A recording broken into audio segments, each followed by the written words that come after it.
कि मुकेश नायक, आप तो बहुत वरिष्ठ भी हैं और वापस आपकी आमद हुई है। कल तक तो कांग्रेस पार्टी खामोश थी, खैर आज धर्म पर थोड़ा बहुत ज्ञान भी आया कांग्रेस पार्टी की तरफ से, लेकिन भस्मासुर की कहानी पौराणिक है, शास्त्रों में है, पुराणों में है, वहीं तक महदूद है। पॉलिटिक्स क्या कहती है? इतने नासमझ है उत्तर प्रदेश के मुख्यमंत्री। ये पूरा गतिरोध जो उत्पन्न हुआ है, ये पूरा गतिरोध इसलिए उत्पन्न हुआ है, रामचरितमानस में लिखा है, प्रभुता पाहे काहे मद नाही। तेज कीजिए। ये सत्ता के मद, अहंकार और हठयोग का परिणाम है जो ये गतिरोध उत्पन्न हुआ है।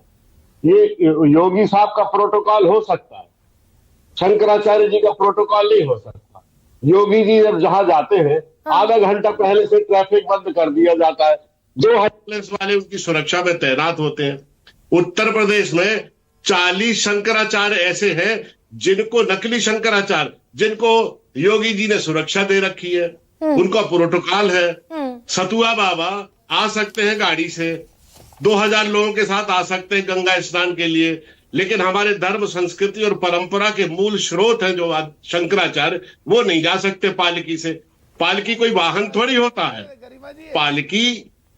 पालकी गुरु परंपरा में शिष्य अपने गुरु को अपने कंधे पर लेकर चलते हैं।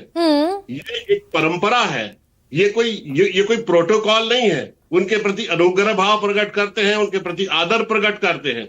और दरअसल ये भी कहा जा रहा है कि सनातन कांग्रेस को याद आ रहा है, अखिलेश यादव को याद आ रहा है, राम मंदिर बना, आप राम मंदिर नहीं जाते, राम सेतु को आप सुप्रीम कोर्ट में काल्पनिक बना देते हैं, आप सनातन धर्म की बात करते हुए अच्छा ही नहीं लगते, ये बीजेपी कहती है।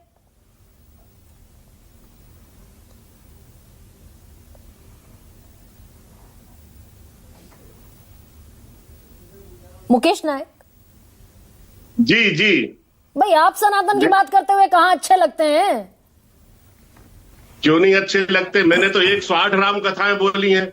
मैं जब माननीय पूज्यपाद स्वरूपानंद जी शंकराचार्य जी जब राम जन्मभूमि की परिक्रमा करने गए थे, तो विश्व हिंदू परिषद के लोगों ने उस सड़क को गंगा जल से धोया था। मैंने वहां 7 दिन राम कथा बोली थी, हजारों आदमी सुनने के लिए वहां पर आते थे।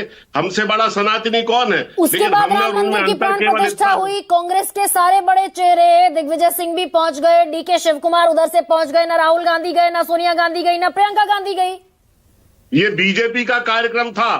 ये अधूरे निर्माण मंदिर में प्राण प्रतिष्ठा नहीं होती भाई। आप ही के कर्नाटक के मुख्यमंत्री, आप ही के कर्नाटक के उप मुख्यमंत्री पहुंच गए, हिमाचल के भी मंत्री पहुंचे। देखिए, किसी को कोई मनाही नहीं है, सबको अपनी धार्मिक स्वतंत्रता है, अपनी आस्थाओं के लिए स्वतंत्रता है, किसी को रोका नहीं गया। लेकिन जो नहीं जाना चाहे उससे क्यों कहा जा रहा है कि आप क्यों नहीं गए?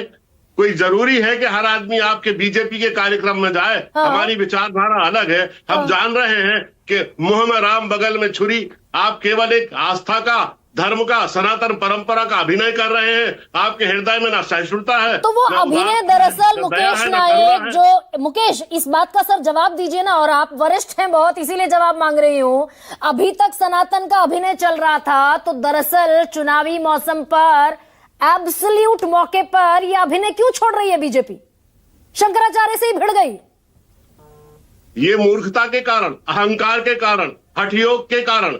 ये जो योगी जी है ना, इनकी तुलना बुलडोजर से होती है। आप कल्पना करें कि सनातन धर्म जो कोमलता, उदारता, सहिष्णुता और दया और करुणा का प्रतीक होता है, उसमें एक आदमी इतना कठोर और हृदयहीन है कि उसकी तुलना बुलडोजर से हो रही है। जहां ना न्याय है, ना धर्म है। सिर्फ और सिर्फ एक शब्द उठता हुआ दिखाई दे रहा है, अहंकार है, भस्मासुर